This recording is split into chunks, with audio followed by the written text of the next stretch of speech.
Have you ever felt so tired of saying yes that you almost wanted to give up on your English, your relationship, even your own dreams, just because you were afraid to disappoint someone? In this slow, real-life American story, I'll share how one simple word, no, saved my love, my marriage, and completely changed the way I learn and speak English in the United States. When you're afraid to say no. Smiling and saying yes while your whole body is quietly whispering no can slowly drain your energy, your confidence, even your love for learning English. I didn't realize that one small word, no, would eventually save my relationship, protect my mental health, and completely change the way I practice real English in the United States. When I first arrived in America, I carried one suitcase and a heart full of determination. I believed hard work would fix everything. If I listened more, studied more, agreed more, I would belong faster. But belonging is not built on constant agreement. It's built on authenticity, and I didn't know that yet. The first winter felt colder than I expected. Not just the weather, but the conversations. English moved quickly around me, like traffic on a busy highway. At work, at the grocery store, in small talk with neighbors, I tried to keep up. And whenever someone asked, "Can you help?" or "Are you free this weekend?" my automatic answer was always, "Yes, of course." Inside, I was exhausted. One evening, a classmate from my ESL program texted me, "Can you cover my shift tomorrow?" I had worked all week. My brain felt overloaded from translating everything in my head. I wanted to rest. Instead, I typed, "Sure, no problem."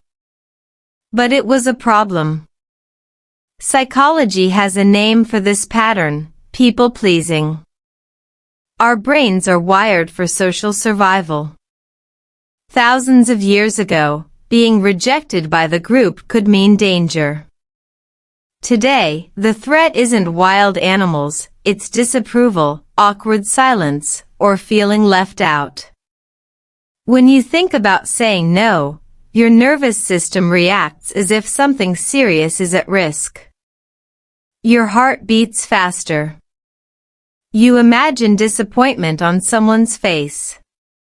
So you say yes to stay safe. The result? Chronic stress. Research on cognitive load shows that when your emotional stress increases, your working memory decreases. The prefrontal cortex, the part of your brain responsible for language, focus, and decision-making, doesn't perform well under pressure.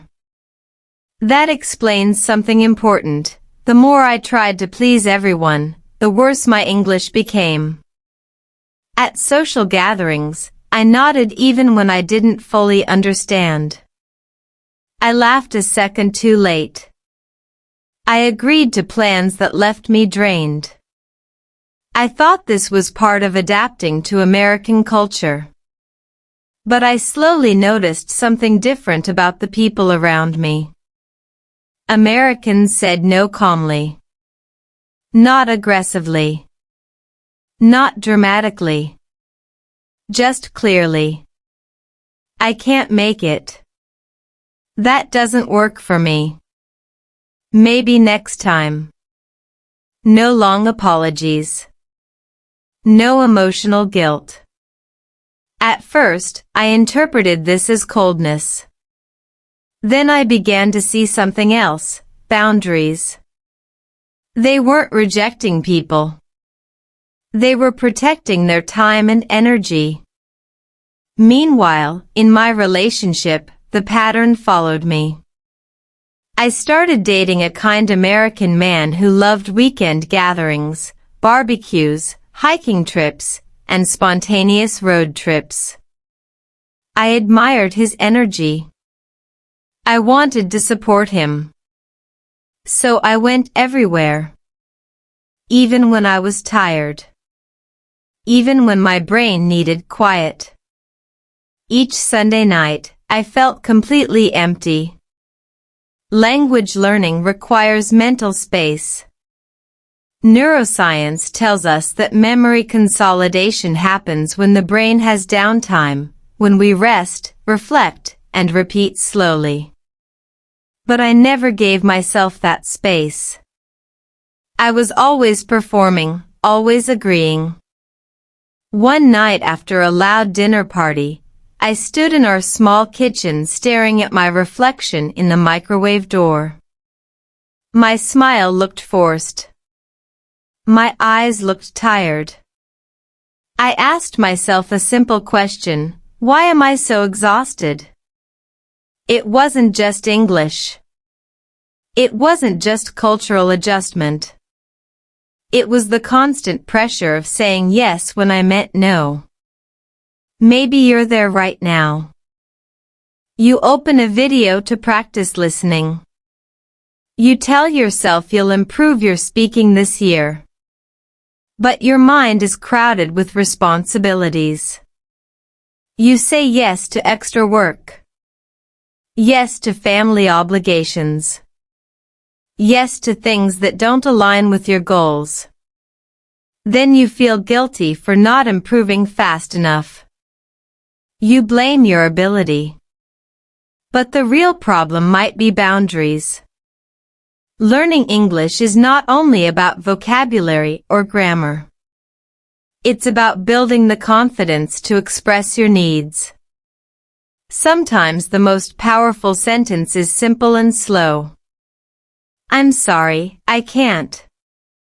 Let's practice together, gently. No, thank you. Again. No, thank you. Notice the tone. Calm. Respectful. Clear. Saying no does not make you selfish. It makes you honest. When I finally began observing how confidently people in America protected their time, something shifted inside me. I realized love does not require constant sacrifice. Respect grows when honesty is present. And something surprising happened. When I stopped overcommitting, my English improved. I had more mental energy to listen carefully. I practiced speaking in front of the mirror without rushing. I paid attention to pronunciation instead of replaying social anxiety in my head. Small changes created measurable results. Studies in behavioral psychology show that sustainable growth happens through microactions, not dramatic transformation. One small boundary. One honest sentence. One evening of rest. These tiny decisions strengthen self-trust. This video series is not just about real English story practice. It's about real emotional courage. I will share how one American friend eventually taught me a life-changing truth about saying no without guilt. That lesson would reshape my relationship, my marriage, and even the way I teach my children about communication. But that turning point came later. Right now, pause and reflect. What is one situation in your life where you are saying yes out of fear? Imagine replacing it with a calm, respectful no. The word is small. Only 2 letters. Yet it can protect your energy, strengthen your relationships, and create the mental clarity you need to grow, in English and in life. Sometimes fluency begins not with speaking more, but with choosing when not to speak at all. My first days in America. The first thing that shocked me about America was not the language. It was the silence between strangers. Back home, people asked personal questions quickly. In the United States, neighbors smiled politely but kept distance. "How are you?" didn't always mean they wanted the full story. It was cultural rhythm, and I was completely offbeat. When I stepped outside that first autumn morning, the air felt thinner, colder, sharper than anything I had known. The sky looked wider. The streets were clean and organized. Cars stopped exactly at lines. People stood in queues without speaking. Everything felt structured, independent, self-contained. And I felt small. Climate was the easy part to explain. Winter was freezing. Summer was dry. But cultural climate was harder. Independence is deeply valued in American society. Individual space matters. Time matters. Personal choice matters. Back home, saying yes to requests felt like kindness. Here, saying yes to everything felt strange. My English level at that time was intermediate on paper, beginner in reality. I could pass written tests. I could memorize vocabulary lists. But real conversations? That was different. Real English moves fast. It contracts. It swallows sounds. Did you eat yet? Becomes "Jeet yet?" My brain lagged behind by 3 seconds. At the grocery store, the cashier asked, "Paper or plastic?" I froze. My mind translated each word separately. Paper, plastic. Why are we discussing materials? The line behind me grew longer. Finally, she repeated slowly. I answered randomly.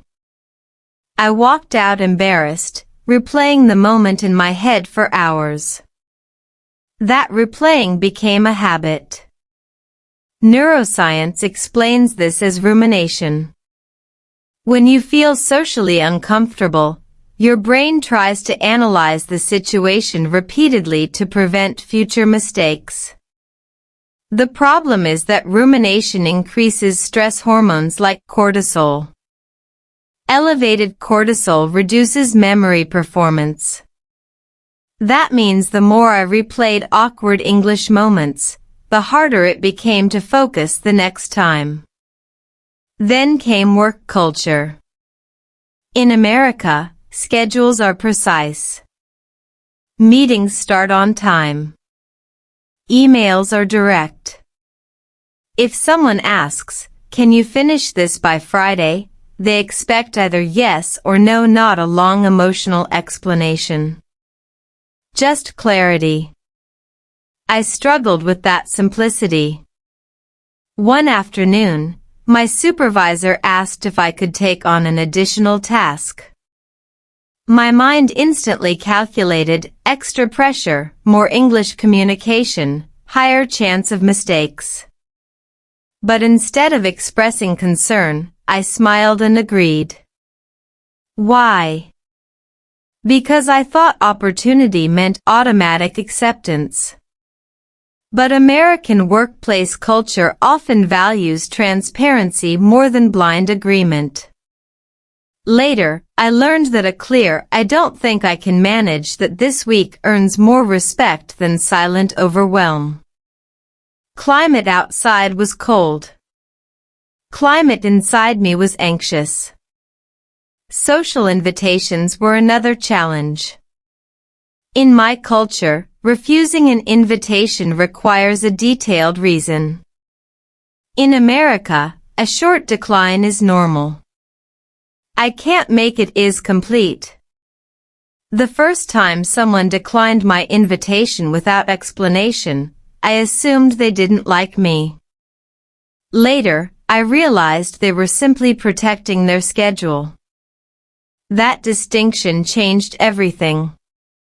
Psychologists describe cultural adjustment in stages: honeymoon, frustration, adaptation, integration.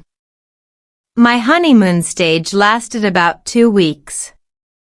Everything felt exciting. Then frustration arrived quietly. Not dramatic breakdown, just daily confusion. At social gatherings, conversations overlapped quickly. People referenced TV shows, sports teams, political topics I didn't fully understand. Humor depended on tone and timing. I laughed a second too late or not at all. My brain worked overtime translating slang. Cognitive overload became constant. Research shows that learning a second language requires both explicit memory, rules, vocabulary, and implicit memory, patterns absorbed naturally. Implicit learning happens best in relaxed environments. But I rarely felt relaxed.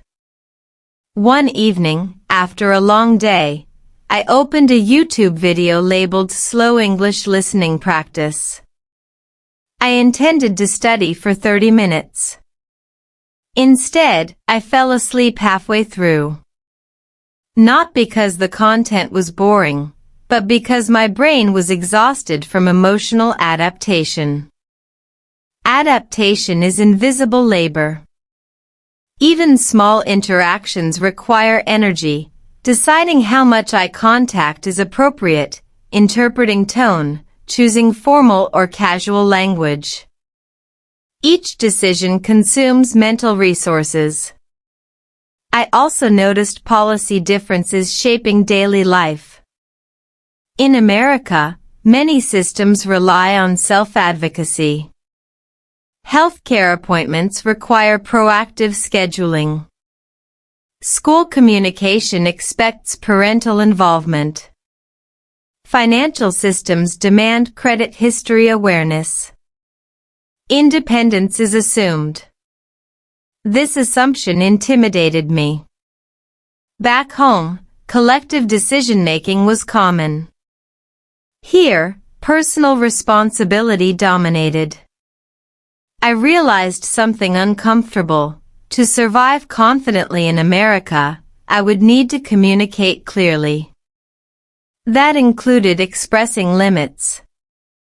But at that stage, I was still afraid of disappointing anyone. So I overcommit. Extra work. Extra social plans. Extra volunteering. The result? My English plateaued. Language progress requires reflection time. According to spaced repetition research, memory strengthens when information is reviewed with intervals of rest. But I filled every interval with obligation. One Saturday morning, I woke up with a mild headache and emotional heaviness. Nothing dramatic, just fatigue. I sat by the window watching early sunlight hit the buildings. For the first time, I admitted something quietly.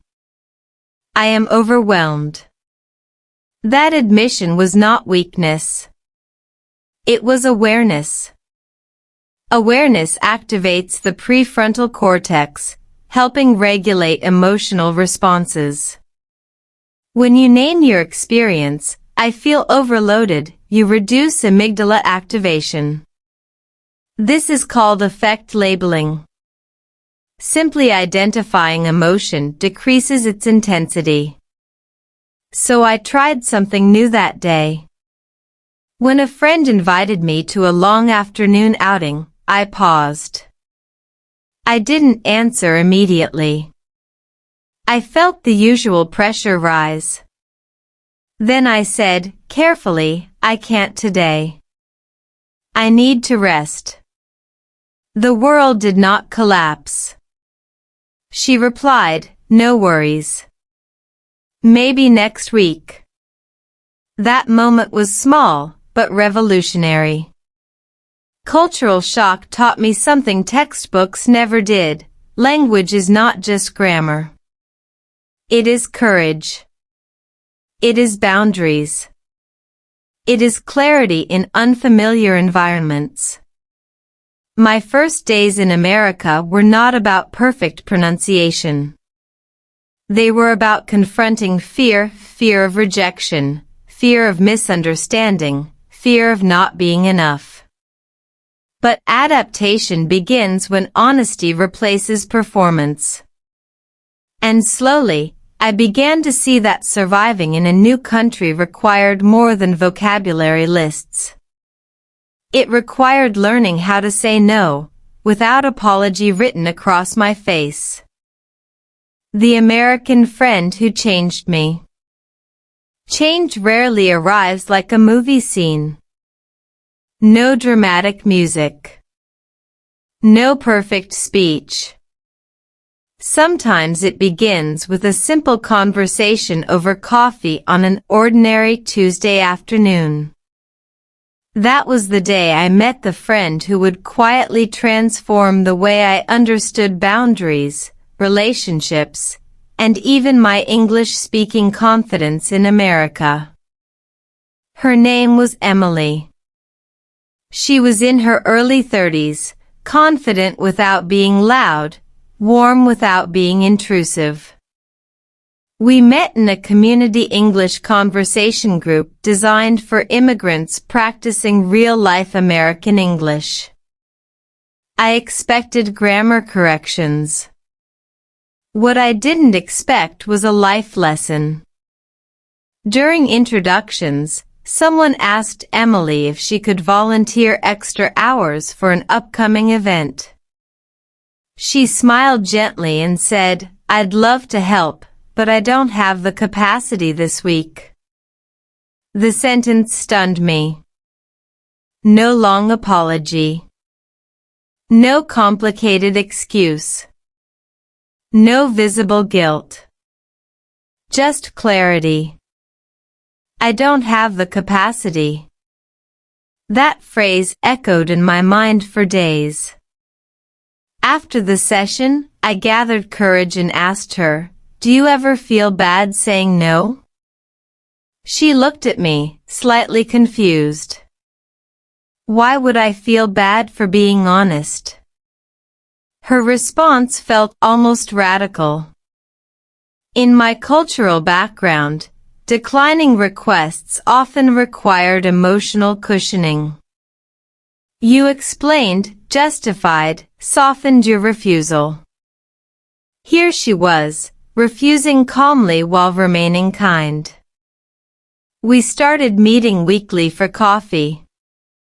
Those conversations became my informal masterclass in American communication culture. She explained that in many parts of the United States, directness is considered respectful. When you say yes but mean no, it creates confusion later. Clarity protects relationships. Psychology supports this idea. Research on assertive communication shows that people who express needs clearly experience lower stress and higher relationship satisfaction. Suppressed emotions, on the other hand, increase anxiety and resentment over time. The body stores unspoken tension. I recognized myself in that tension. One afternoon, I confessed to her how overwhelmed I felt: work, social invitations, language practice, relationship expectations. I told her I constantly feared disappointing others. She listened carefully and then said something simple: "You can say no and still be kind." That sentence reshaped my thinking.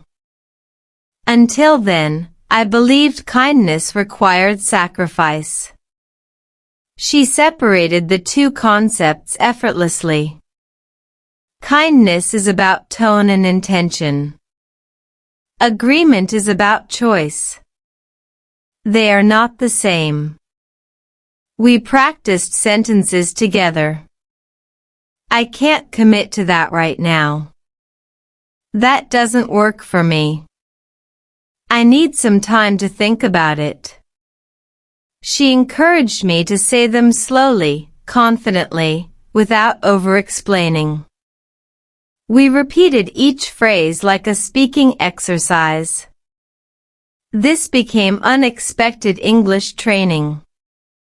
When you practice assertive phrases, you practice pronunciation, rhythm, and emotional control at the same time. My speaking improved not because I memorized advanced vocabulary, but because I rehearsed authentic communication. There's neuroscience behind this improvement. When emotional anxiety decreases, the brain's language centers function more efficiently. Reduced cortisol allows better working memory performance. In simpler words, when you feel safe expressing yourself, your English flows more naturally.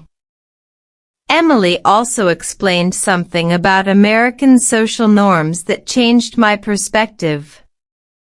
In many workplaces, overcommitting is seen as poor time management, not dedication. Clear boundaries demonstrate professionalism. If you accept too much and underperform, trust decreases. That insight hit hard. I realized my constant yes were not helping me integrate, they were quietly undermining my credibility. By trying to appear cooperative, I risked burnout and mistakes. One evening, I tested what she taught me. My supervisor asked if I could stay late for an additional project. My instinct was immediate agreement. Instead, I paused. I heard Emily's voice in my head, clarity protects relationships. I can't stay late today, I said carefully. I need to leave on time. But I can help tomorrow morning. The sentence felt terrifying. My supervisor nodded. Tomorrow works. No disappointment. No anger. Just adjustment.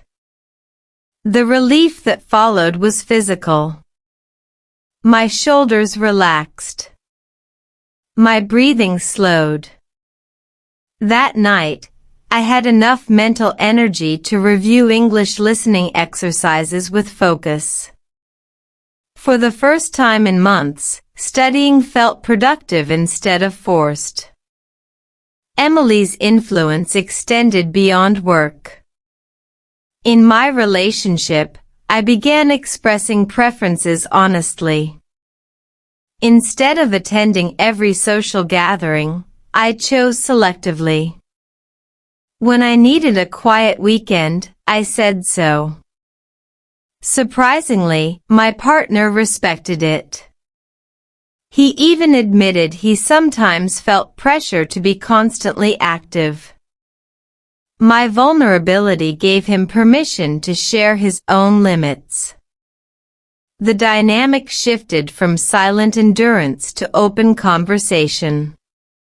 Boundaries created intimacy, not distance. Researchers studying healthy marriages emphasize the importance of differentiated selfhood, the ability to maintain individual identity while staying emotionally connected. Saying no appropriately strengthens that differentiation. It signals self-respect. Emily never presented herself as a life coach. She simply lived her boundaries naturally. Watching her was like observing a different operating system. She once said, "Guilt is often a learned habit, not a moral truth." That idea stayed with me. Many immigrants carry invisible pressure, represent your culture well, work harder than everyone else, never complain. Add language insecurity, and the pressure multiplies. We fear that setting boundaries will confirm stereotypes. But over time, I learned something liberating. Respect does not grow from exhaustion. It grows from authenticity. My English practice sessions improved dramatically during this period. Why? Because I stopped associating communication with fear. I practiced speaking assertive phrases out loud in front of the mirror. I recorded myself. I listened carefully. I corrected gently. Each clear sentence strengthened both fluency and self-trust. Emily's friendship marked the beginning of emotional recalibration. I began to see American culture not as cold, but as structured around personal responsibility and direct communication. And for the first time since arriving in the United States, I felt less like an outsider performing politeness, and more like a participant learning balance. One ordinary friend. One simple phrase. One honest no. Sometimes transformation begins not with dramatic courage, but with borrowing someone else's calm until you build your own. Saying no without guilt. You can say no and still be kind. When Emily first said that sentence, it sounded simple, almost too simple. But simple ideas are often the hardest to live. I had spent years believing that kindness meant availability, flexibility, sacrifice. In my mind, refusing someone automatically reduced my value. So when she repeated that phrase calmly over coffee one afternoon, I realized I wasn't just learning conversational English. I was learning emotional fluency. She explained it this way: kindness is about tone and respect. Agreement is about capacity. When you confuse the two, you exhaust yourself. That distinction became a turning point in both my language journey and my personal life in America. Let's break down the sentence slowly, the way we practice listening and speaking. You can say no. Pause. Breathe. And still be kind. Notice the rhythm. It's balanced. It doesn't rush. It doesn't defend. It states a truth. In American workplace culture, this balance is powerful. One week, my manager asked if I could take on a new project with a tight deadline. My first instinct was fear of seeming uncooperative, fear of exposing my imperfect English. But I remembered Emily's words. Instead of automatically agreeing, I responded carefully, I appreciate you thinking of me. I don't have the bandwidth to complete this by Friday, but I could support part of it next week. That sentence did 3 things. First, it acknowledged the request. Second, it stated a boundary. Third, it offered an alternative. The result surprised me. My manager thanked me for being honest. There was no tension. No disappointment. In fact, clarity made the collaboration smoother. Psychologists call this assertive communication. It sits between passive and aggressive behavior. Passive communication sacrifices personal needs. Aggressive communication ignores others' needs. Assertive communication respects both.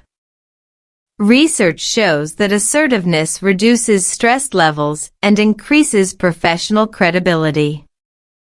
When you express limits clearly, people trust your yes more because they know it is genuine. Before learning this, my yes meant I'm afraid. After learning this, my yes meant I choose to. The difference changed everything.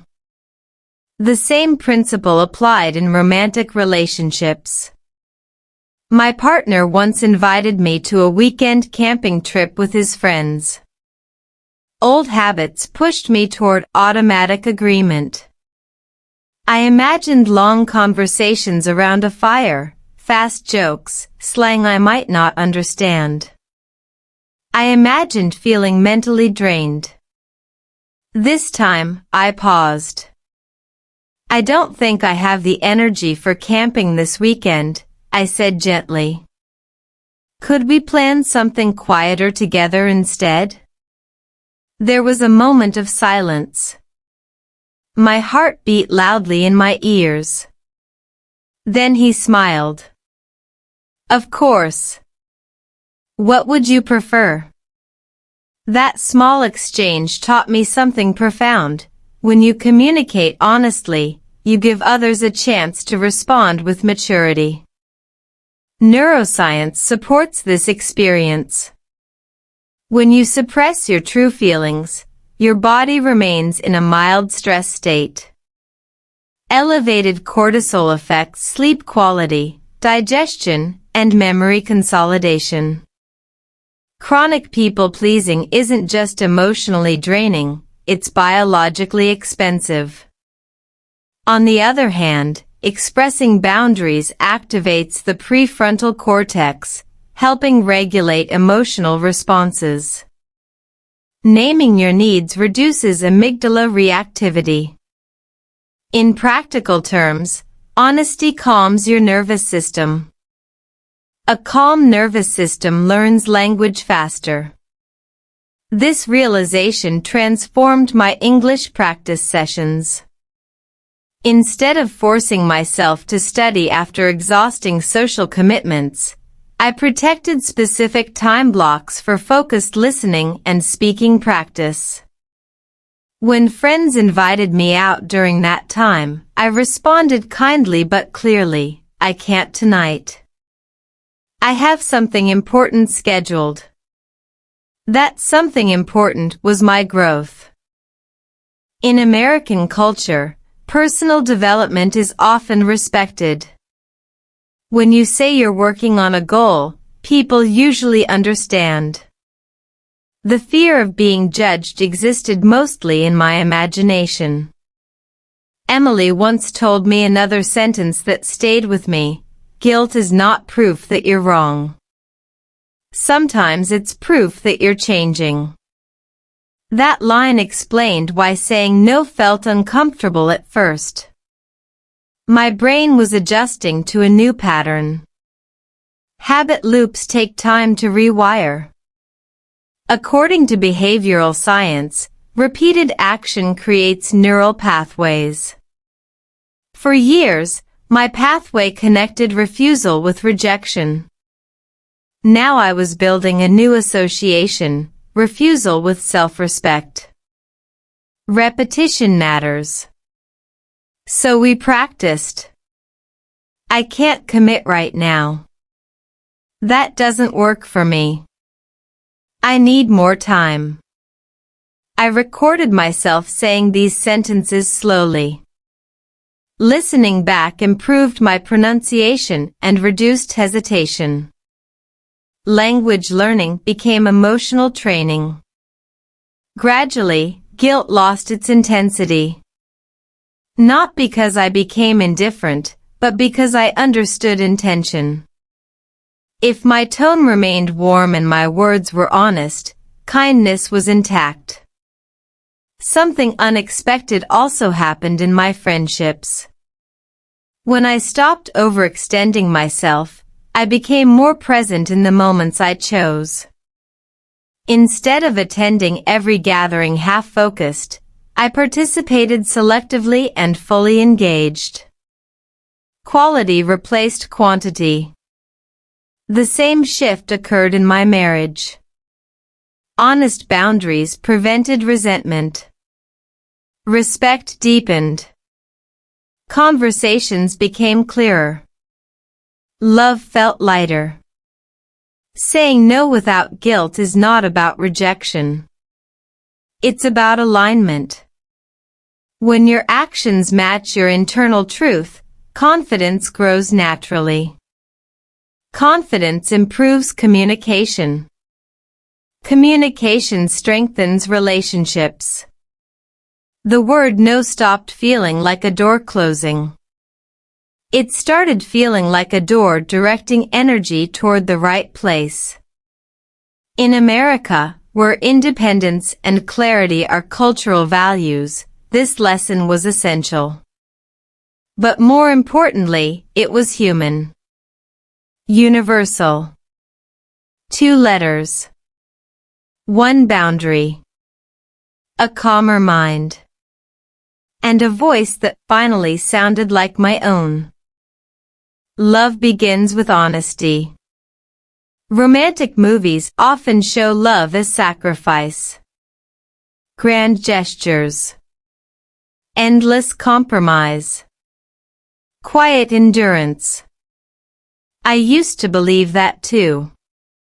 Especially as an immigrant building a relationship in the United States, I thought flexibility was the safest way to protect love.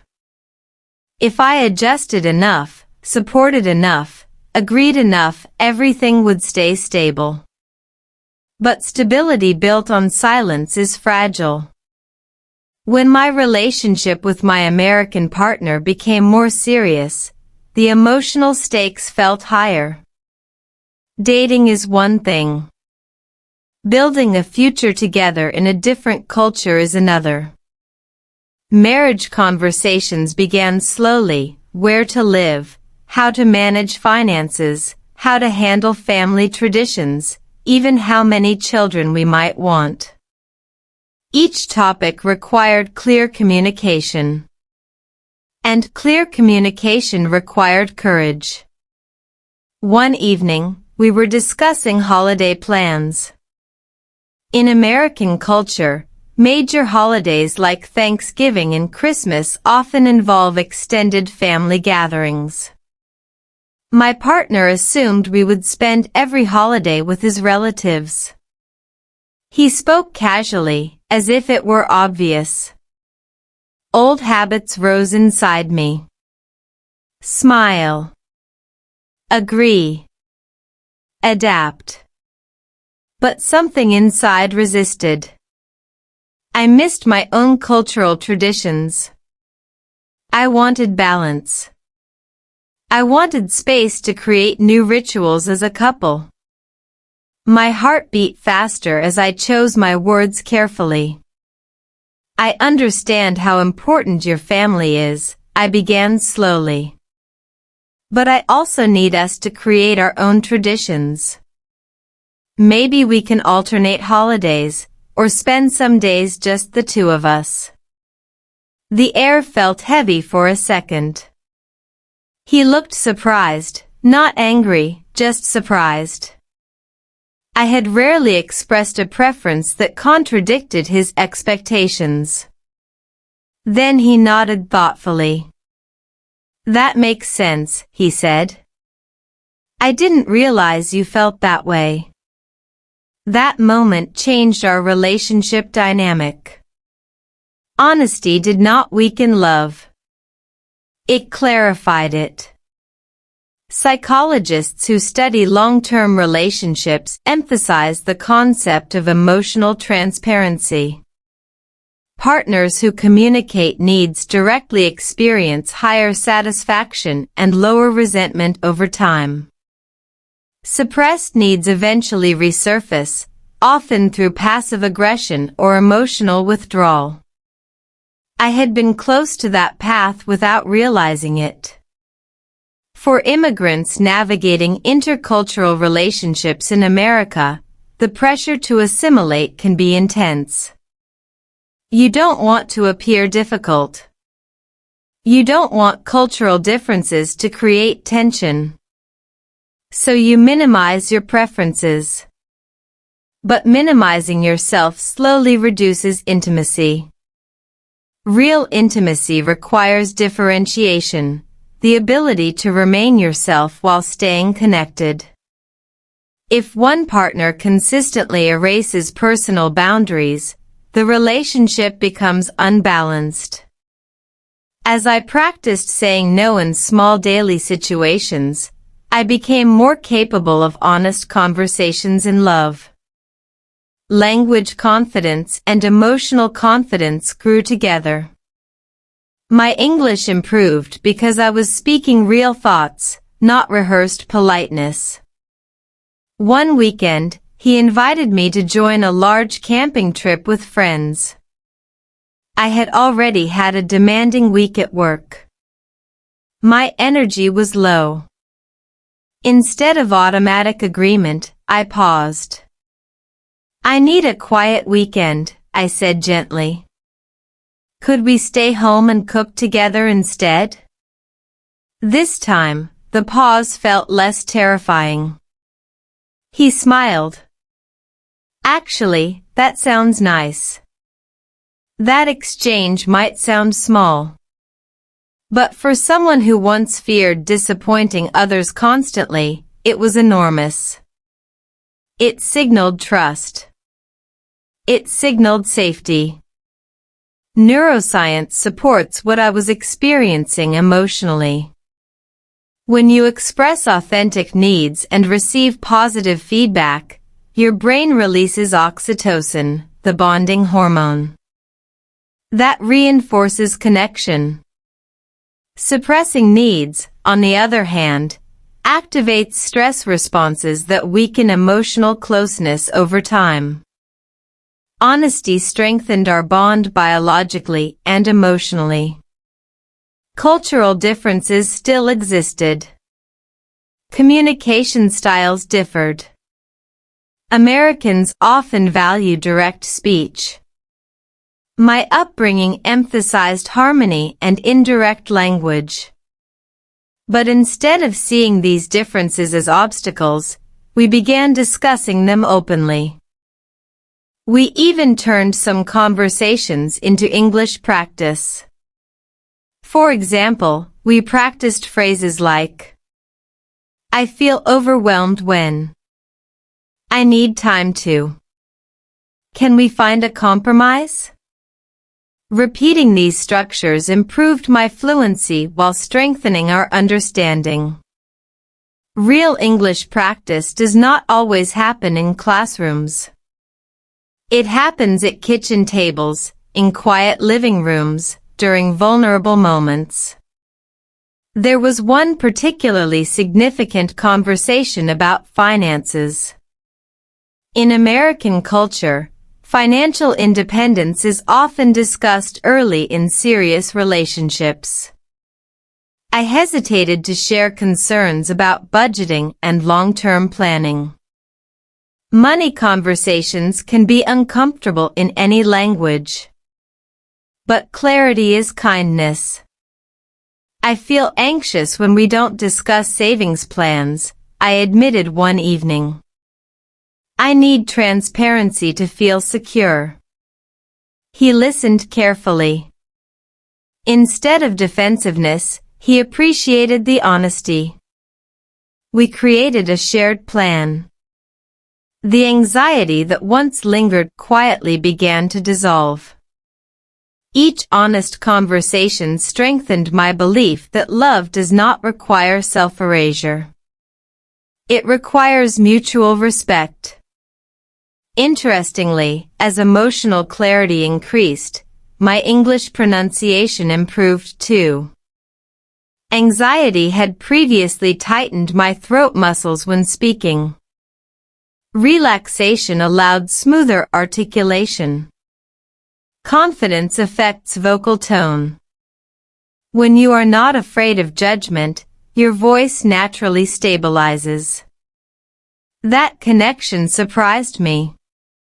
Language learning is not separate from emotional life. The two influence each other constantly. When you fear conflict, you soften your voice. When you fear rejection, you hesitate. When you trust your value, your speech becomes clearer.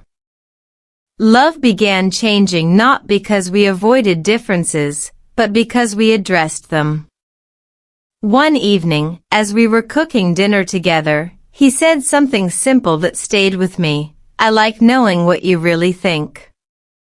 It makes me feel closer to you. Closer.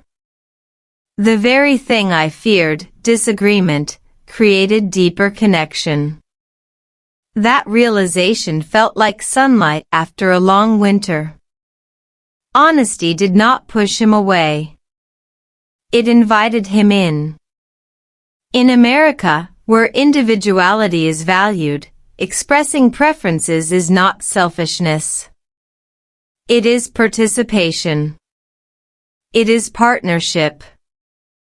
And slowly, I understood something powerful. A relationship built on truth can survive cultural differences, language imperfections, and personal growth. Because love that allows you to say no is love that allows you to stay. When marriage tests your boundaries. Weddings are beautiful. Marriage is detailed. After we got married, the real cultural differences didn't explode dramatically. They showed up quietly, in daily routines, family expectations, parenting ideas, and time management. Love was present. Commitment was real.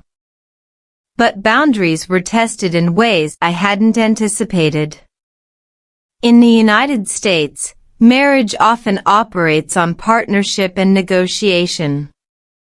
Responsibilities are discussed. Chores are divided. Decisions are shared. That sounds simple in theory. In practice, especially within an intercultural marriage, it requires constant communication. At first, I slipped back into old habits. I took on more household tasks than necessary. I volunteered to handle scheduling, appointments, grocery planning, and communication with extended family. Part of it came from gratitude. Part of it came from fear of not contributing enough, fear of seeming incapable in a second language. Over time, exhaustion returned. Marriage researchers often talk about mental load, the invisible labor of remembering, planning, anticipating needs. Studies show that when one partner carries disproportionate mental load, stress levels rise and satisfaction decreases. The imbalance isn't always intentional, it develops quietly. That was happening to me. Because I had trained myself to say yes automatically, I absorbed responsibilities without discussion. Instead of asking, "Can we divide this differently?" I assumed I should handle it. One evening, after putting away dishes while reviewing English vocabulary in my head, I felt something unfamiliar, resentment. Not toward my husband specifically, but toward the pattern. Resentment is a signal. Psychologically, resentment often indicates unmet needs combined with unexpressed boundaries. When you consistently override your limits, frustration accumulates internally. That night, instead of suppressing the feeling, I decided to speak. "I feel overwhelmed managing everything alone," I said slowly. My voice trembled slightly. "Can we share responsibilities more clearly?" The silence that followed felt heavier than any grammar test I had ever taken. Then he replied calmly, "I didn't realize you were carrying that much. Let's figure it out together." Relief washed over me. We sat down with paper and pen. We listed weekly tasks. We divided them realistically. The conversation was practical, not emotional. But its impact was emotional stability. Boundaries within marriage are not walls. They are agreements. Research in family psychology shows that couples who engage in structured problem-solving discussions report higher long-term satisfaction. Clear division of labor reduces chronic stress. Stress reduction improves communication quality. Communication quality strengthens intimacy. Everything connects. Parenting introduced another layer. When our first child was born, sleep deprivation blurred everything. Cultural differences surfaced again. In American parenting culture, independence is often encouraged early. Children are taught to express preferences, even disagreement. In my upbringing, obedience and harmony were emphasized. One afternoon, our toddler firmly said, "No," when asked to clean up toys. The word startled me.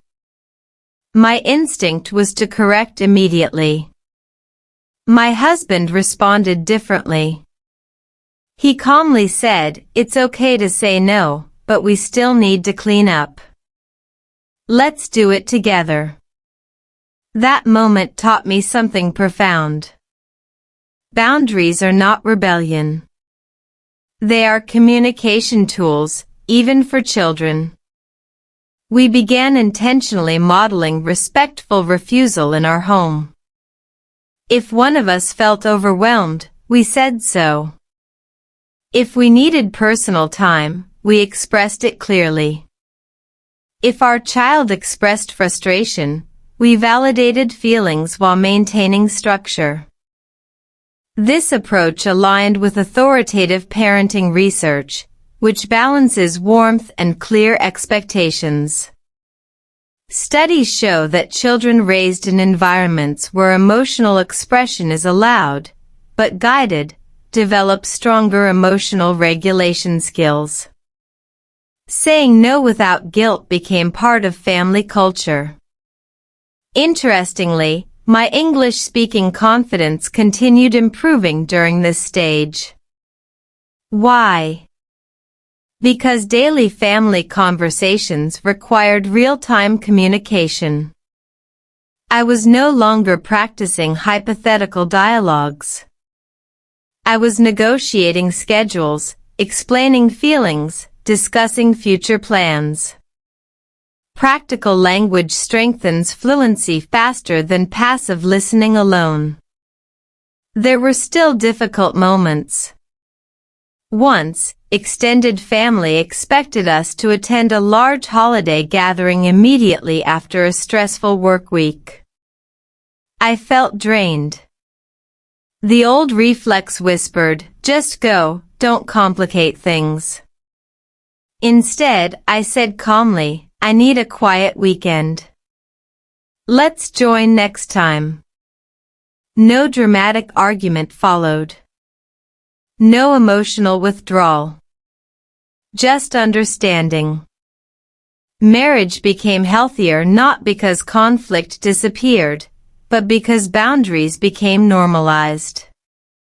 Neuroscience explains why this matters. Chronic stress without resolution keeps the nervous system in a state of hypervigilance. Over time, this impacts sleep quality, immune function, and cognitive performance. When couples create predictable communication patterns, the brain perceives safety. Safety enhances emotional resilience. Safety enhances language processing too.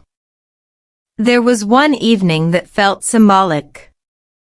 We were sitting at the kitchen table reviewing bills, calendars, and school forms.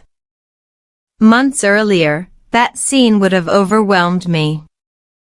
Now, it felt manageable.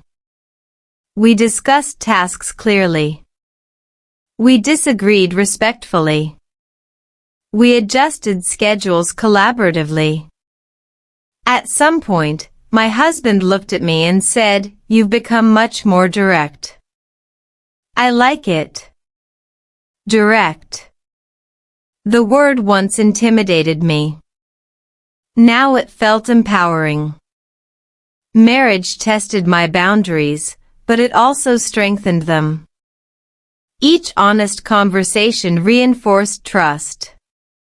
Each clear no prevented silent resentment. Each shared responsibility reduced emotional weight. I learned that love matures when individuals remain whole. You cannot build a healthy family on constant self-denial. You cannot raise confident children without modeling self-respect. You cannot improve communication skills while suppressing your own voice. Boundaries are not barriers to intimacy. They are the framework that holds intimacy steady. And in the middle of shared calendars, divided chores, and a toddler practicing her own confident no, I realized something quietly beautiful. Marriage didn't weaken my voice. It gave it space to grow.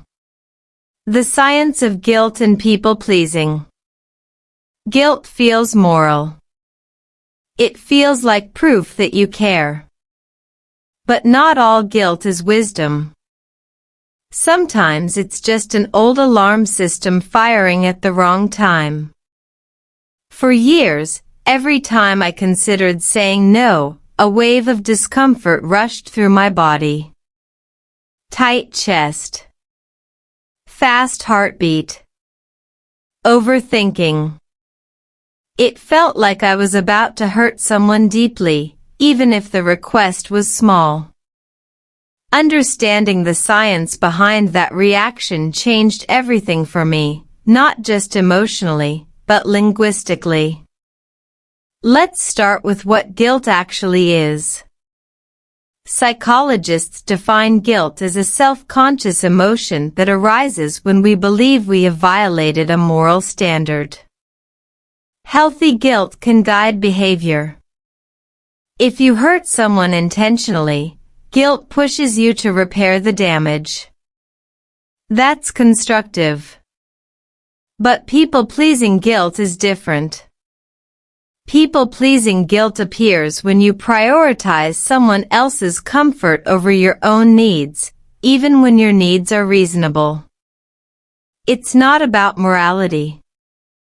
It's about fear of rejection. Neuroscience explains why it feels so intense.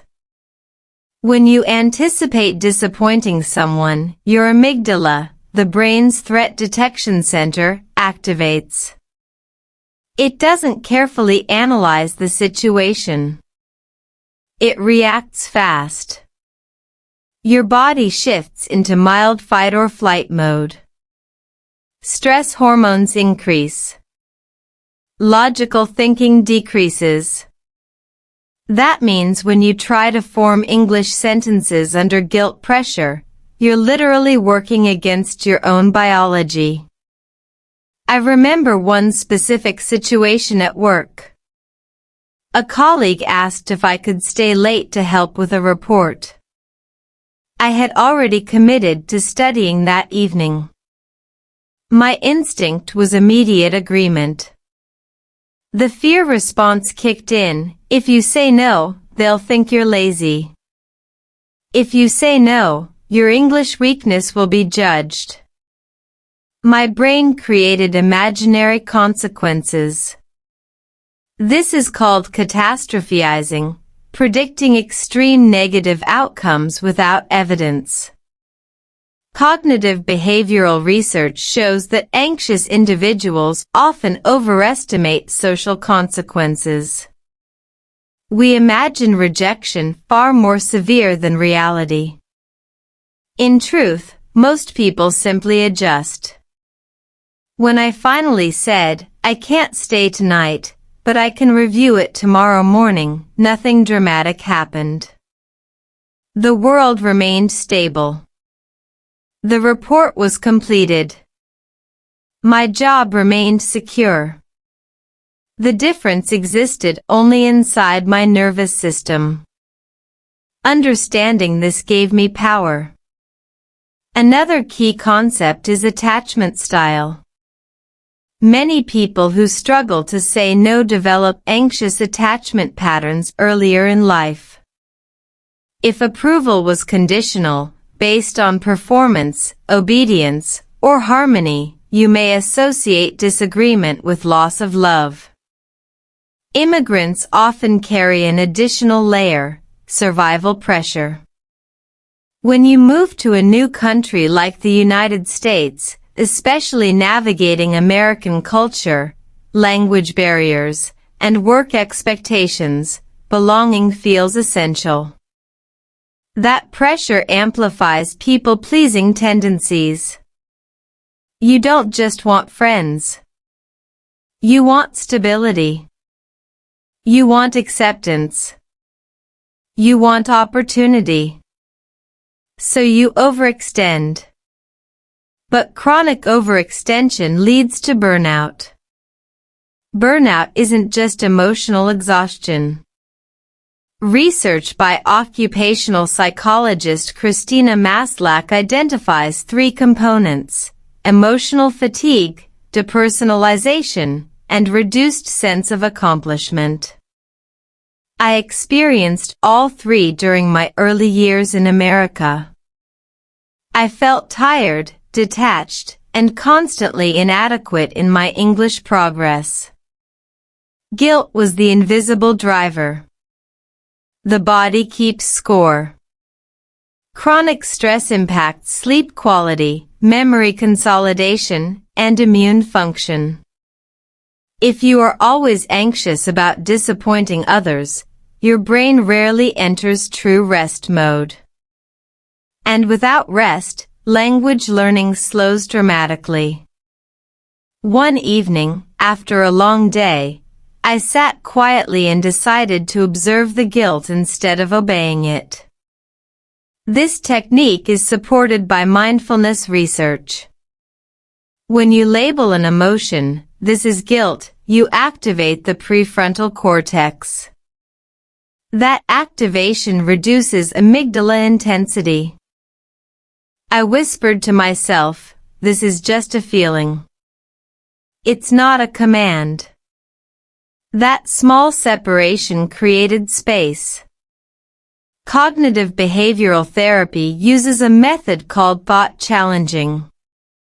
You question the automatic belief. If I say no, will this person truly reject me? What evidence supports that fear? What evidence contradicts it? Most of the time, my fear had no evidence. I began practicing assertive English phrases intentionally, almost like exposure therapy. "I'm not available. That doesn't work for me. I need to prioritize something else." The first few times, my voice shook slightly. But repetition reduces fear response. Neuroscientists call this extinction learning. When the brain repeatedly experiences a feared action without negative consequences, the threat response weakens. Gradually, guilt lost intensity. Another scientific insight helped me: boundaries increase respect. Social psychology research indicates that individuals who express clear limits are perceived as more competent and self-assured. Excessive compliance, ironically, can reduce perceived authority. That realization reframed everything. Saying no did not make me less likable. It made me more reliable. When I said yes, people trusted that commitment because it was genuine. In marriage, this shift was transformative. Instead of silently absorbing emotional labor, I communicated needs early. Preventative honesty is easier than reactive conflict. Guilt still appeared occasionally. Emotions don't disappear overnight. But now I recognized it as outdated wiring, not moral failure. I also noticed something fascinating. As guilt decreased, my English fluency increased. Anxiety had previously tightened my breathing, affecting pronunciation. Calmness stabilized my tone. My listening comprehension improved because my mind wasn't racing with self-criticism. Language learning thrives in psychological safety. If you're practicing real English conversation skills, understand this. Emotional regulation is part of fluency. Confidence is not arrogance. It is nervous system stability. One afternoon, Emily said something that summarized months of growth. Your guilt used to speak louder than your voice. Now your voice is stronger. That sentence stayed with me. Guilt is not always a moral compass. Sometimes it's a leftover survival strategy. And survival strategies that once protected you may eventually limit you. Understanding the science didn't eliminate discomfort completely. But it gave me choice. And choice is freedom. 2 letters "no" once triggered fear. Now they represent balance. The quiet breakthrough. There is a moment in every transformation that feels almost invisible. No fireworks. No dramatic music. Just a quiet realization that something inside you has changed. This is where your English learning journey becomes powerful. Not loud. Not flashy. Powerful. At the beginning of this English listening practice story, everything felt difficult. The words moved too fast. The sentences seemed long and confusing. Confidence was low. Doubt was loud. But now, something feels different. You don't panic when you hear new vocabulary. You pause. You breathe. You try again. That pause is growth. Fluent English is not built in one dramatic leap. It grows in small, consistent steps. One new phrase learned. One sentence spoken clearly. One listening exercise completed without stopping. These small wins create real progress in your English speaking skills. And the most important shift is not in your grammar. It is in your mindset. Earlier, mistakes felt like proof that you were not good enough. Now, mistakes feel like information. They show you where to improve. That simple mental shift changes everything. Confidence in English does not come from perfection. It comes from persistence. Think about how many times you almost gave up. There were days when learning English felt overwhelming. Days when pronunciation practice seemed embarrassing. Days when you compared yourself to native speakers and felt behind. But you stayed. You kept listening. You kept reading slowly. You kept practicing speaking English out loud, even when it felt uncomfortable. That consistency is the real breakthrough. Many English learners believe that fluency means speaking fast. That is not true. Fluency means clarity. Fluency means expressing your ideas without fear. Fluency means understanding enough to respond naturally. Speed comes later. Confidence comes first. At this stage of your English listening journey, you begin to notice something surprising. You understand more than you think. You catch phrases without translating them into your native language. You recognize patterns in grammar automatically. Your brain is adapting. Quietly. Steadily. The breakthrough does not happen when someone praises you. It happens when you surprise yourself. Maybe you answered a question in English without rehearsing it in your head. Maybe you watched a short video and understood the main idea without subtitles. Maybe you spoke to someone and did not freeze. Those moments matter. They are evidence that your English learning routine is working. Growth often feels slow because it happens daily. When improvement is gradual, it is easy to miss. That is why reflection is powerful. Look back to the first day you started this English listening practice. Compare that version of you to today.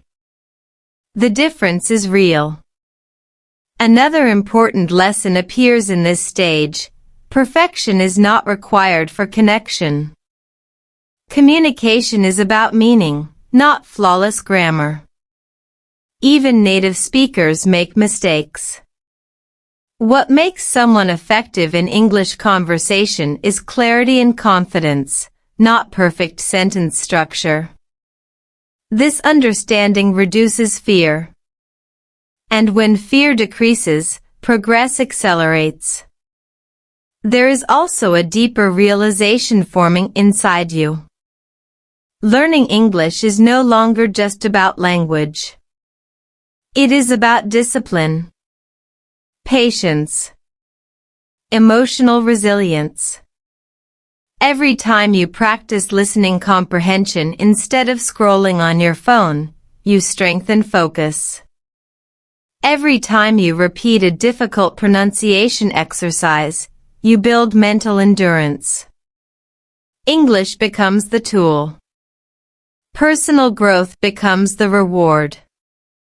This is why so many successful English learners say the same thing. The hardest part was not vocabulary.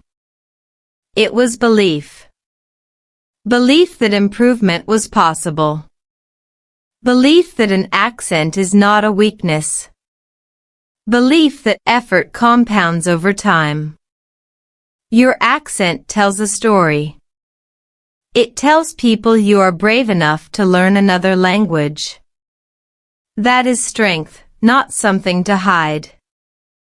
Clear pronunciation matters, yes. But authenticity matters more. As you continue this advanced English listening practice, your relationship with mistakes changes again. Instead of avoiding difficult words, you approach them with curiosity.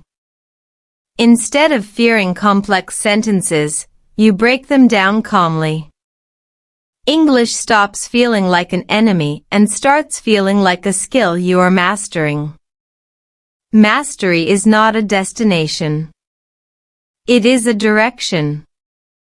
There will still be challenging days. There will be conversations you do not fully understand. There will be moments when you search for the right word. That is normal. Even fluent speakers experience that. The difference now is your reaction. You do not shut down. You stay engaged. That emotional stability is a sign of real progress. At this point in your English speaking journey, you may notice something else.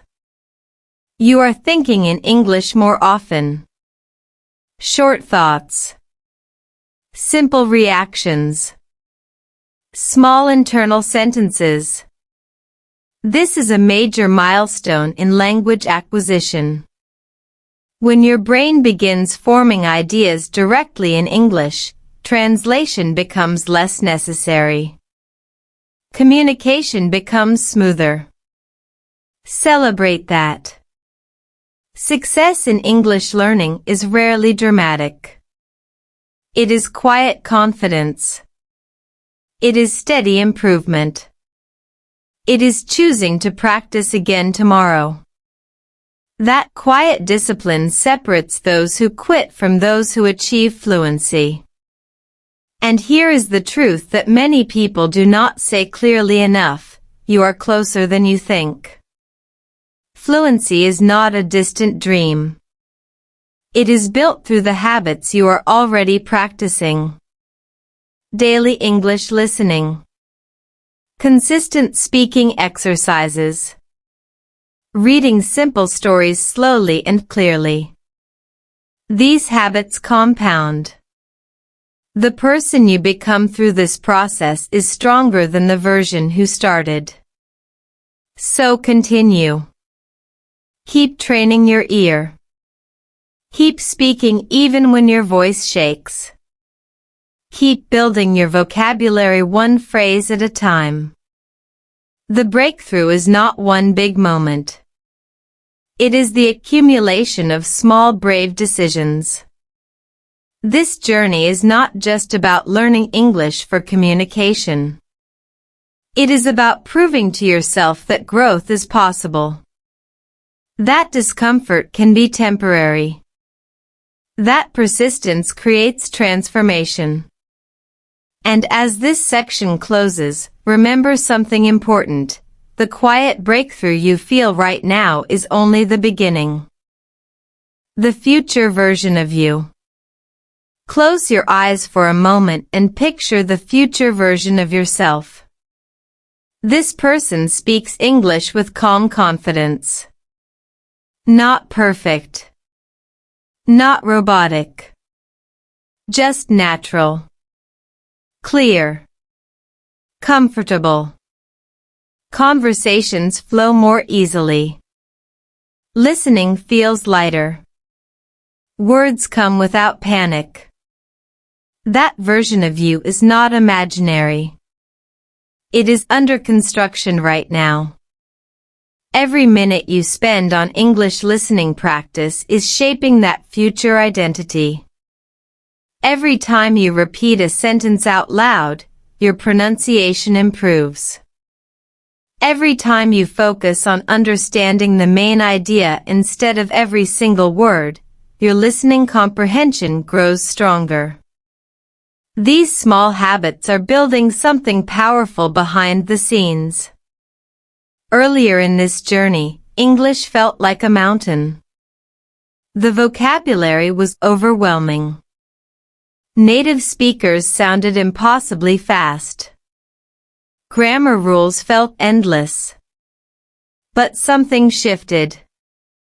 Instead of trying to master everything at once, you began focusing on steady progress. One story. One phrase. One clear sentence at a time. That decision changed your trajectory. Fluent English is not about sounding like someone else. It is about expressing your thoughts with clarity. The future version of you understands this deeply. There is no constant comparison anymore. No obsession with accent perfection. Instead, there is presence. Attention. Engagement. Picture yourself in a real conversation. Maybe it is a job interview in English. Maybe it is traveling abroad. Maybe it is a casual conversation with an international friend. In the past, anxiety would rise quickly. Your heart would beat faster. Your mind would search for translations. Now, you breathe first. You listen carefully. You respond thoughtfully. Confidence in English speaking is not loud. It is steady. This transformation did not happen because you memorized thousands of random words. It happened because you built consistent habits. Daily English listening practice trained your ear.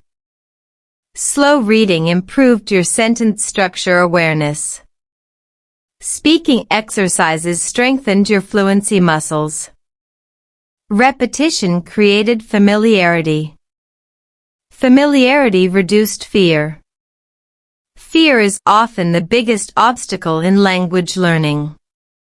The future version of you understands that mistakes are part of growth.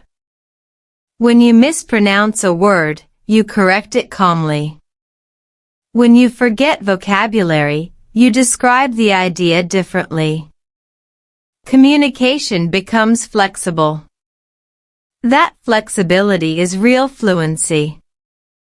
Another important change appears in your mindset. You no longer see English as a test. You see it as a tool. A tool for opportunity. A tool for connection. A tool for learning from the world. This shift removes pressure and adds purpose. Purpose creates motivation. English listening skills improve dramatically when your brain relaxes. When you stop forcing yourself to catch every detail and instead focus on meaning, comprehension increases. Your brain starts recognizing patterns automatically. Common phrases become familiar. Sentence rhythm becomes predictable. Native speakers sound clearer. This is how language acquisition works naturally. The future version of you trusts the process. Even on difficult days, practice continues. Some days feel smooth. Others feel frustrating. But consistency remains. And consistency builds results. Think about how far you have already come. At the beginning, even slow English audio felt challenging. Now, you understand longer conversations. You recognize intonation. You catch emotional tone. These are advanced listening skills. They develop quietly, but they are powerful. English pronunciation also becomes more controlled. You pay attention to stress patterns. You notice connected speech. Words link together in smoother ways. You do not rush. You focus on clarity. That calm pace makes you easier to understand. Clarity builds trust in conversations. There is also emotional growth happening beneath the surface. Learning English required patience, discipline, resilience. Each time you practiced instead of quitting, you strengthened your identity as someone who finishes what they start. That identity will influence other areas of your life too. Language learning is personal development in disguise. The future version of you does not wait for perfect conditions. You practice speaking English even when you feel tired. You listen to short English stories during small breaks. You review vocabulary consistently. These simple routines compound over time. Compound growth feels slow in the moment but powerful in the long term. Imagine 1 year from now. If you continue this English listening and speaking practice regularly, how different will your confidence feel? How many conversations will become easier? How many opportunities will open? Fluency expands options. It expands networks. It expands perspective. English connects you to global information, global careers, global friendships. But beyond opportunity, there is something even more valuable: self-trust. The future version of you trusts their ability to learn. That trust eliminates self-doubt. You no longer say, "I am bad at languages." Instead, you say, "I am improving every day." That statement changes everything. There will still be challenges. Advanced vocabulary. Fast speakers. Complex discussions. But challenges do not intimidate you anymore. They motivate you. Each difficulty becomes another level to unlock. This is the mindset of long-term English learners who succeed. The most important truth is simple: the future version of you is not created overnight. It is created through daily repetition, through intentional listening, through speaking even when it feels uncomfortable, through choosing growth instead of excuses. You are already doing that. As this section comes to an end, pause and recognize your effort. English learning is not easy. It requires time and energy. The fact that you are still here, still practicing, still listening carefully, says something powerful about you. Progress may feel slow, but it is real. The future version of you is grateful for the discipline you show today. Every practice session matters. Every sentence spoken out loud matters. Every story you listen to builds your fluency foundation. Keep going. Keep training your ear. Keep building your vocabulary naturally through context. Keep speaking with courage. The confident English speaker you imagine is not far away.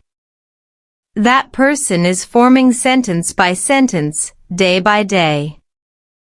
And one day soon, you will look back at this stage of your English listening journey and smile, because you will realize that this was the moment your future truly began.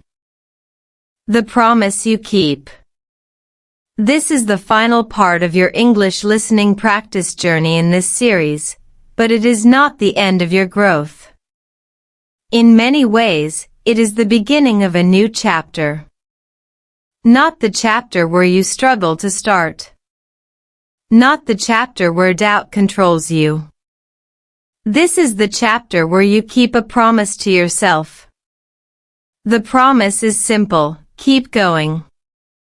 English fluency is not built from motivation alone. Motivation rises and falls. Some days you feel inspired. Other days you feel tired, distracted, or discouraged. The real secret to mastering English listening and speaking is commitment. A quiet decision repeated daily. Earlier in your journey, English felt heavy. Long sentences were intimidating. Fast conversations sounded impossible to follow. You questioned your ability. You wondered if fluency was realistic. But instead of quitting, you practiced. Instead of avoiding difficulty, you faced it slowly. That choice changed your direction. Through consistent English listening practice, your brain adapted. You began recognizing common phrases. You noticed how native speakers connect words. You became familiar with rhythm and intonation. At first, it required intense focus. Now, understanding feels more natural. That natural feeling is earned. Your English speaking skills improve the same way. Not in one dramatic breakthrough, but through repetition. You spoke sentences out loud even when your pronunciation was imperfect. You recorded yourself. You corrected small mistakes. You tried again. Each attempt strengthened muscle memory. Speaking English confidently is not about eliminating mistakes. It is about reducing fear. The promise you keep now is bigger than language. It is about identity. You are becoming someone who finishes what they start. Someone who invests in personal growth. Someone who understands that progress is built through discipline, not shortcuts. Discipline may sound strict, but it creates freedom. The more you train your listening comprehension, the less anxious you feel in real conversations. The more vocabulary you learn through context, the less you freeze searching for words. Preparation reduces stress. English becomes lighter. There was a time when you translated everything in your head. Word by word. Sentence by sentence. That process was exhausting. Now, your brain begins thinking directly in English. Short ideas form naturally. Simple reactions come faster. Translation fades slowly. This shift is one of the strongest signs of language acquisition. The promise you keep is not about becoming perfect. It is about becoming consistent. Even 5 to 10 minutes of focused English listening daily creates long-term improvement. Even short speaking exercises build fluency over time. Small actions repeated daily create large results. Compound growth works quietly. You may still encounter difficult moments. Complex grammar. Fast podcasts. Unfamiliar accents. Instead of feeling defeated, you approach these challenges differently now. You break them into smaller parts. You listen twice. You slow down the audio. You analyze instead of panic. That response shows maturity in your English learning journey. Another important realization appears here. Comparison is unnecessary. There will always be someone more fluent. Someone who started earlier. Someone who sounds closer to a native speaker. But your journey is personal. Your timeline is unique. Progress measured against your past self is the only comparison that matters. Look back at the beginning of this English listening practice series. Notice the difference in your patience. Notice the difference in your comprehension. Notice the difference in your willingness to speak. That is measurable growth. Fluency is not a finish line you cross once. It is a skill you continue refining. Even advanced English speakers keep learning new expressions. Language evolves. Vocabulary expands. Mastery is continuous. The promise you keep is to remain a learner. English gives you access to global opportunities. International careers. Academic resources. Cross-cultural friendships. Information from around the world. But beyond opportunity, English builds confidence. It proves you can step outside your comfort zone and succeed. Confidence built through effort is strong. There is also something powerful about your accent. It represents courage. It represents expansion. It represents your willingness to grow beyond borders. Clear pronunciation matters, but authenticity matters too. Communication is about connection. Connection requires presence, not perfection. As you continue practicing English listening comprehension, focus on understanding meaning before details. Focus on ideas before individual words. This strategy improves speed naturally. Your brain becomes efficient at predicting structure and context. Efficiency reduces mental fatigue. The same applies to English speaking practice.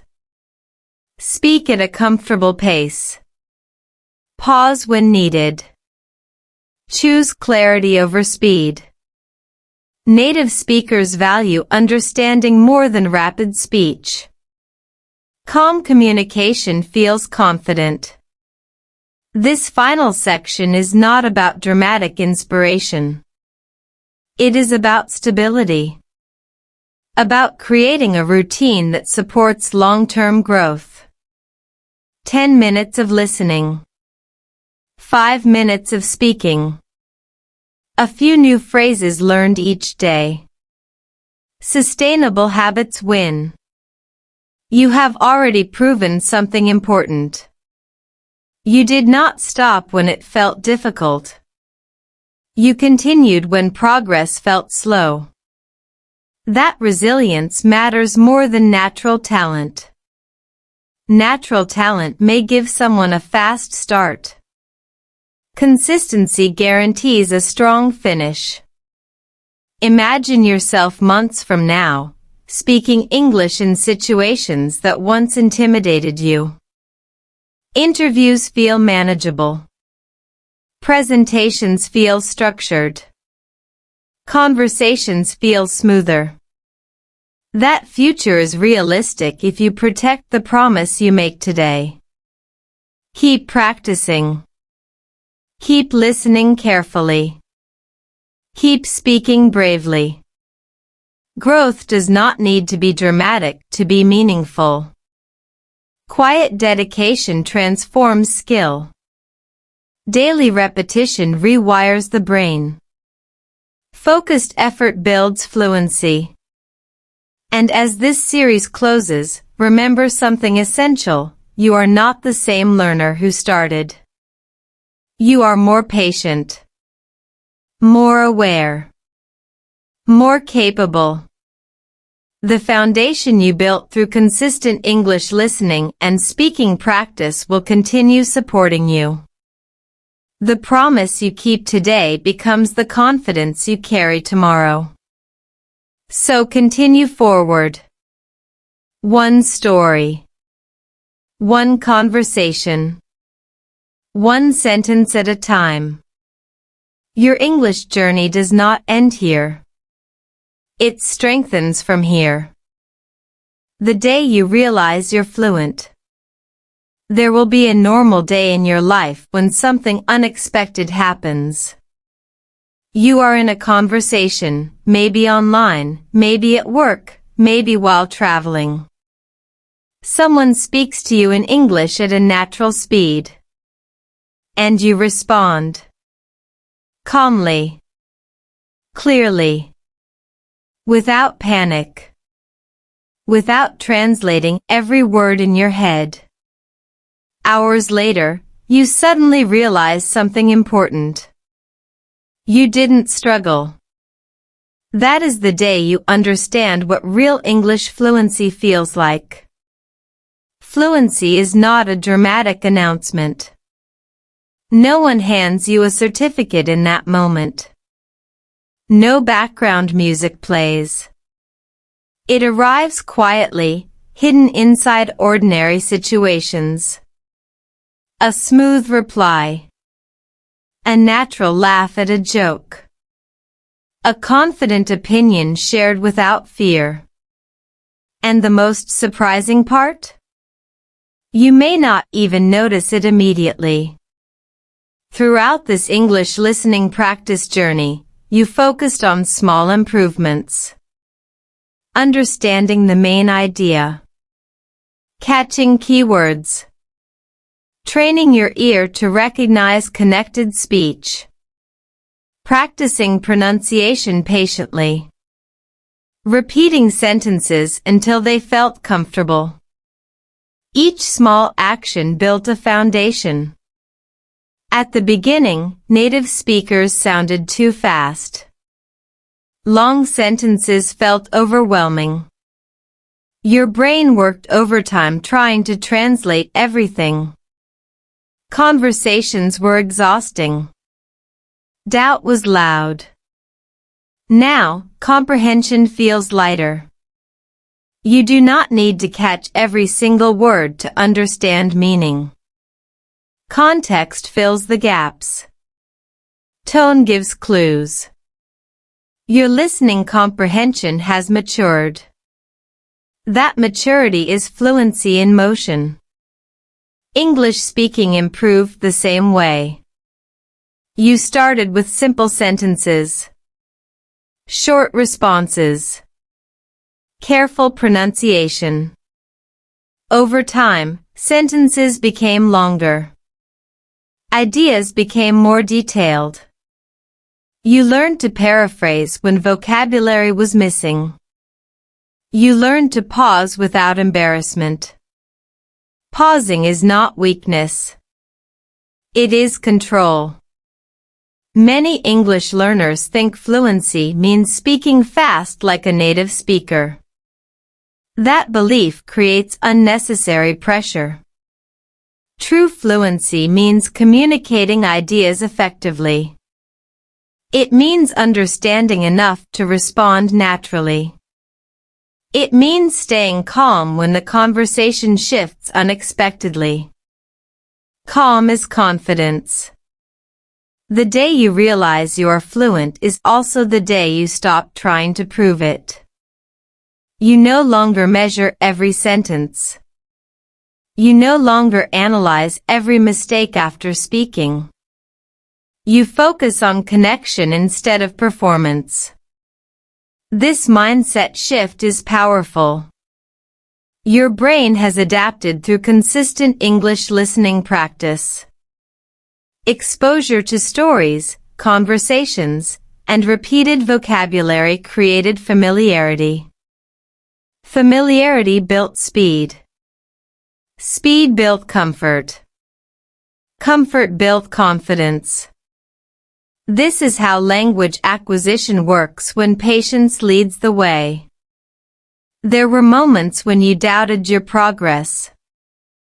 Days when improvement felt invisible. Days when comparing yourself to advanced speakers felt discouraging. But growth was happening beneath the surface. Language learning often feels slow because the brain changes gradually. Neural pathways strengthen with repetition. Patterns become automatic. What once required intense concentration becomes natural processing. And then one day, you respond to a question in English without rehearsing it internally. That is the breakthrough. Another sign appears when you start thinking in English during daily life. Small internal reactions. Quick thoughts. Short mental notes. Translation fades quietly. Your brain chooses English automatically in certain situations. This is not magic. It is training. Your pronunciation also becomes clearer over time. Not because you forced perfection, but because you practiced consistently. You paid attention to stress patterns. You noticed how words connect in fast speech. You imitated rhythm. That awareness refined your speaking ability. Clarity matters more than accent. Your accent tells the story of your background. It shows courage. It shows expansion. Communication is successful when the message is understood. And now, your message is understood. That realization feels empowering. The day you recognize your fluency, you may also notice emotional growth.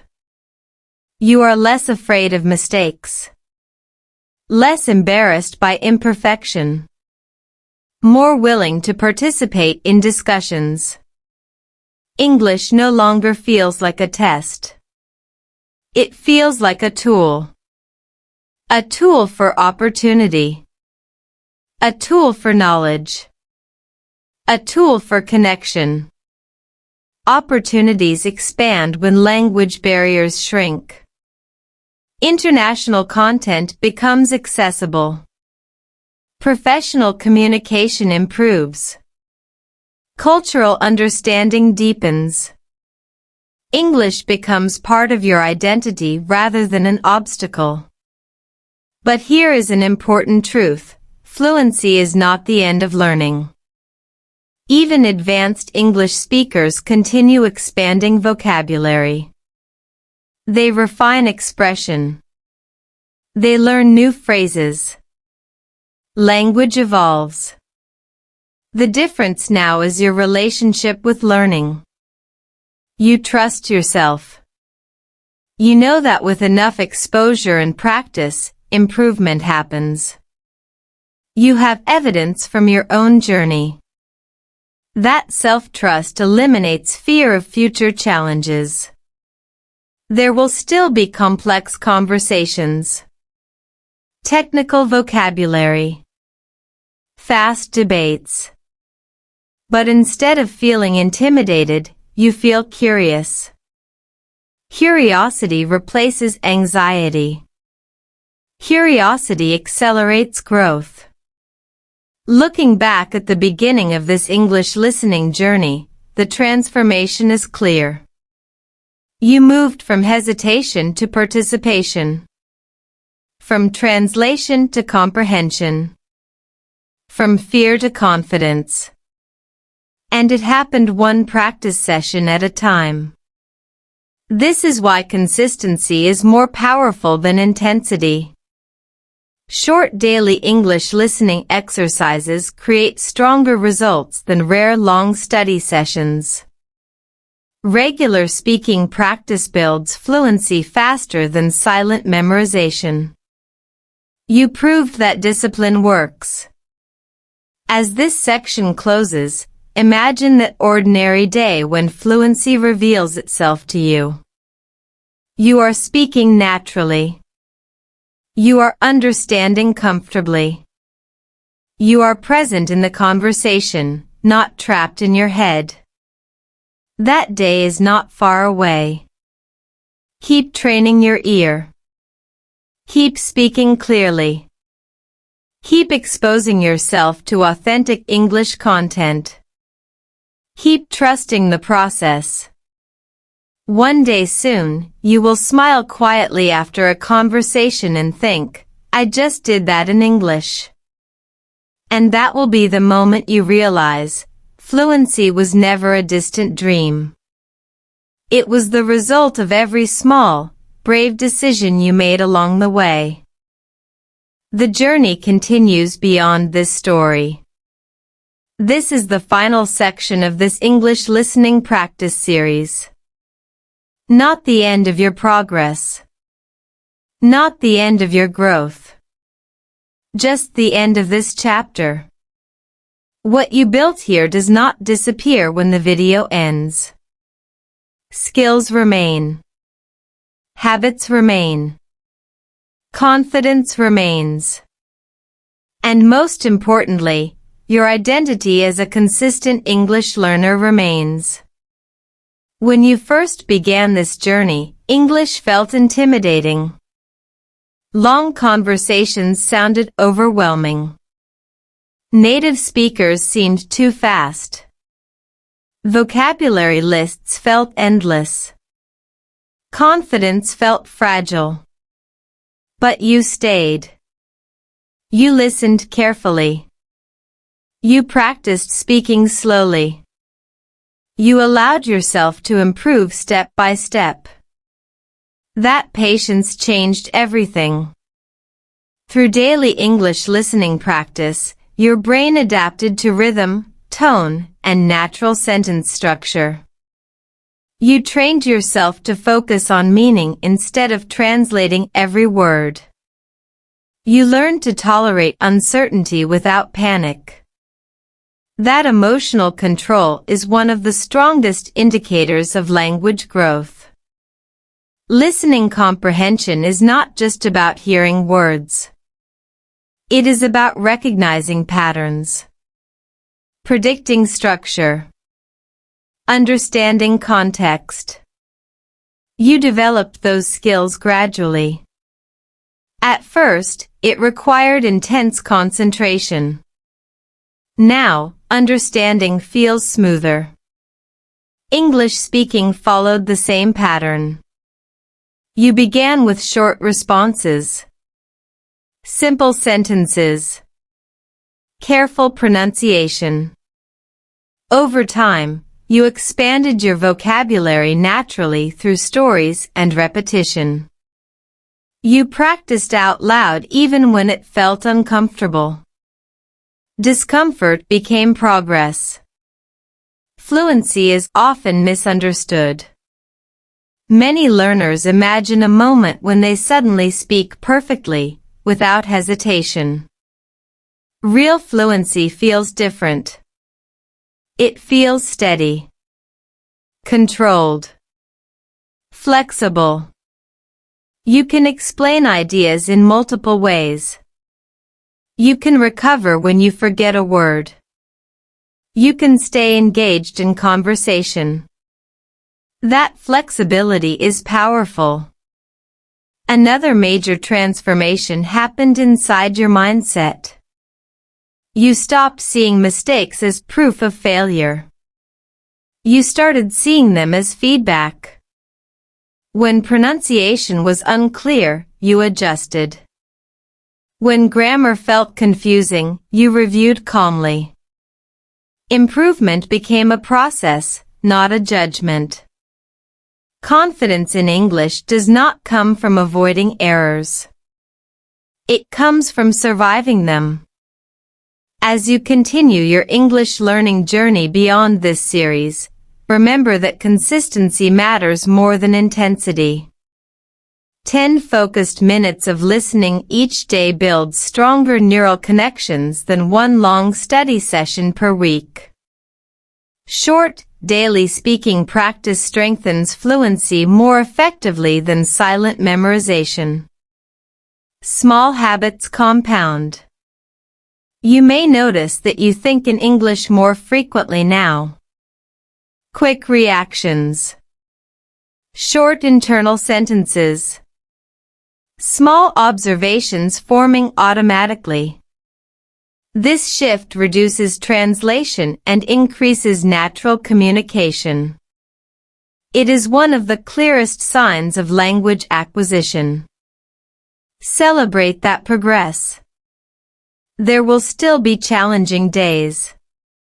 Difficult accents. Complex vocabulary. Fast group discussions. Growth never eliminates challenge completely. Instead, it changes your reaction to challenge. You no longer freeze. You analyze. You adapt. You continue. That resilience is real growth. English is more than a subject. It is access. Access to global information. Access to international careers. Access to friendships across cultures. Access to ideas beyond borders. Every improvement in your listening and speaking skills expands your world. But beyond opportunity, there is something deeper. Learning English strengthened your discipline. It improved your focus. It proved that long-term commitment creates results. Those qualities extend beyond language learning. You are building a stronger version of yourself. Comparison used to create pressure. Watching fluent speakers made you doubt your ability. Now, you understand that every learner has a unique timeline. Some start earlier. Some practice more frequently. Your progress is personal. Measure improvement against your past self, not someone else's highlight moment. If you continue practicing English listening with intention, your comprehension will keep improving naturally. If you continue speaking regularly, your fluency will expand steadily. The key is sustainability. Create a routine you can maintain without burnout. Consistency builds confidence. Confidence builds fluency. Fluency builds opportunity. And opportunity builds possibility. As this series concludes, make one quiet decision. Protect your habit. Even when motivation fades. Even when life becomes busy. Even when progress feels slow. Keep exposing yourself to authentic English. Keep challenging your listening skills. Keep speaking with courage. The person you are becoming deserves that commitment. Imagine yourself 1 year from now if you maintain steady English listening and speaking practice. Conversations feel easier. Interviews feel less intimidating. Presentations feel structured. Travel feels smoother. Understanding feels natural. That future is not unrealistic. It is the logical result of consistent effort. Remember something important. You already proved you can do hard things. You stayed through difficult lessons. You practiced when it felt repetitive. You continued when improvement seemed invisible. That discipline is your advantage. Language mastery is not reserved for the gifted. It belongs to the persistent. As you move forward, continue focusing on clarity over speed. Meaning over perfection. Communication over comparison. These priorities will keep your progress sustainable and enjoyable. English is no longer something you are afraid of. It is something you are developing, refining, strengthening. And this story may be ending, but your English journey is just expanding. Keep listening. Keep speaking. Keep growing. The world is wider than it was when you started. And now, you have the language skills to explore it. And now, pause for a second. You didn't just finish an English listening story. You built discipline. You built confidence. You built a stronger version of yourself. This journey was never only about learning English. It was about proving that you can grow, even when progress feels slow. It was about choosing consistency over comfort. And if you made it this far, that says something powerful about you. But here's the truth. This is only level 1. There are deeper stories ahead. More advanced English listening practice. More real-life conversation training. More powerful mindset shifts that transform not only your English speaking skills, but the way you see yourself. In the next series, you'll experience faster natural American speech training. Real-world dialogue simulations. Advanced vocabulary in emotional storytelling. Shadowing techniques for fluent pronunciation. Confidence-building exercises used by top English learners. And one unexpected challenge that will completely change how you approach fluency. If today felt different. If you noticed your listening improving. If you felt even 1% more confident speaking English.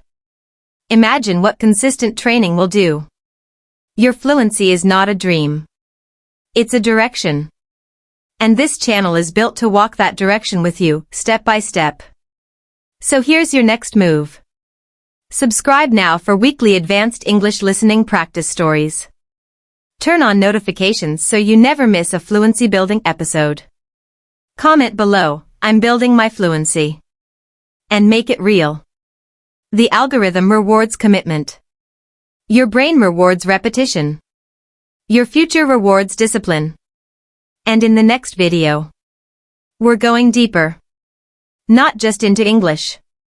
Into confidence. Into clarity. Into the version of you that speaks without hesitation. This story may be ending. But your transformation is just beginning.